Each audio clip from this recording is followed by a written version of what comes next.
huts, which is known as the leeward side. From all the animals, now keep thinking of and trying to just get those pictures back in your mind.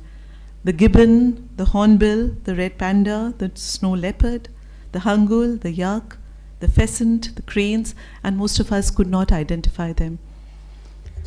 When you speak about extinction, it does come to our mind that even the little chiraiya, the little sparrow that we used to see, we see them disappearing these days. I'm sure your books must be really, really worth a great read, not just for the children, but each and every one of us. You yourself are an avid reader, a great traveler, you love India, and you've seen India from a very, very beautiful perspective. Thank you so much for this lovely journey that you've taken us all into. I think all of us are going to go back and definitely start reading much more, reading your books for sure, and a lot more sense of pride for our beautiful, diverse country. On that note, thank you very much, sir. But before we leave, would anyone wish to ask any question? Or do you have any comment to make on his deliberation? Anything that you wish to comment on? Yeah.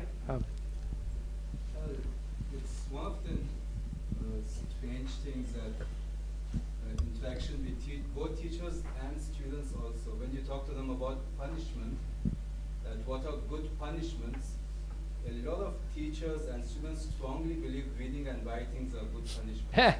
And they always use, so it's an excellent like the child does something bad, they say write this 20 times or stand in front of others and read. And that's creating a sort of block in the mind of these kids that reading is a very bad, horrible. What a terrible thing to say. You give me that punishment, I'll break rules every day. For sure. But is there a way around it? Like, how do you encourage kids to actually start reading?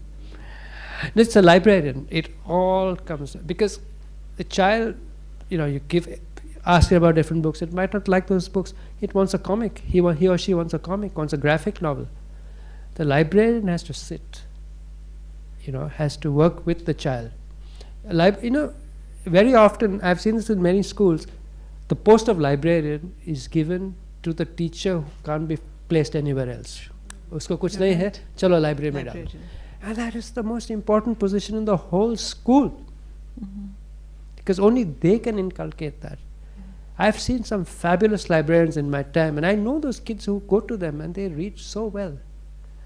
It's the librarian who makes that difference, who makes that child want to read, who wants to acquire that knowledge and really lifts the child up. Librarian plays a very big role, and we completely underestimate it. We took at a person who knows library science. That means how to put books in a place and how to retrieve them and how to store them. That's not what it is. She has to be a book lover. She has to, absolutely. Someone who has a continuous quest for knowledge. It's so rare to find someone who likes that. But you can, because I know I've seen schools who find them. And it doesn't have to be somebody from the school. Get a parent. The parent can do it for you, who really loves books. He or she will be very happy to take this reading forward. So, reach out, get people from outside. It works. Mothers can become our children's first librarians also. Absolutely. In fact, there's no greater way of bonding with your child than reading at night to them. Books. They're part of the Vikramaditya series, but they're standalone novels. So, yeah. If I had to deal with the Sahyadri adventure, we need to, because it is talking about the past and present and incarnations also. No. Past and present in the sense that, I have always wanted to write a historical novel, and that book is a historical novel, so it goes back in time. I always believed that the best way to teach history, you got to mug up all these dates. It's not easy, that's what you're asked to do. But if you tell a story, then through the story the dates come automatically.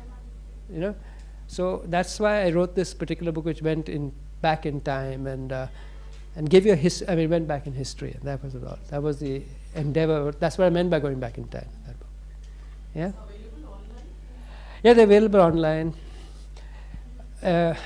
I don't know whether some of my books have been pulled off Amazon, because there's some new rule which if Amazon, actually my publisher, Westland, is owned by Amazon. And now they're not allowed to sell anything which is owned by a company. There's some nonsense. So a lot of things are being pulled off the net. And because my publisher belongs to Amazon, it might be pulled off. But otherwise, they're all available on the net. If Flipkart will have all the books if Amazon doesn't have it. We definitely would like to have each and every campus, I'm sure. Thank you so much. Anybody else? Maybe you all give a big round of applause to Mr. Deepak Dalal. Thank you.